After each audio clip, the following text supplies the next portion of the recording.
ওই তো কম্বল বাবা বসে আছে।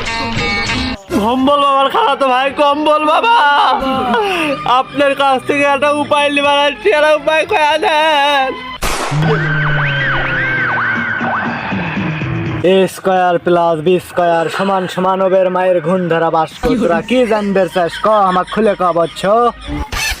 খুলে মেলে কওয়া লাগবে। এই বাবা কথা খুলে মেলে কবার কথা। ও আচ্ছা হ্যাঁ বাবা সূত্র ভাই, বাবা সত্যি বিশাল। বাবা আমার এমন একটা উপায় কয়া দেন যাতে আমি ঘন্টায় 2-3 লাখ টাকা ইনকাম করে পাই। ও বাবা হ। হ্যাঁ এই এই উপায় যদি কম্বল বাবা জানলো হয়নি তাহলে কি এই জঙ্গলের মধ্যে এসে বাল তুললো হয়নি?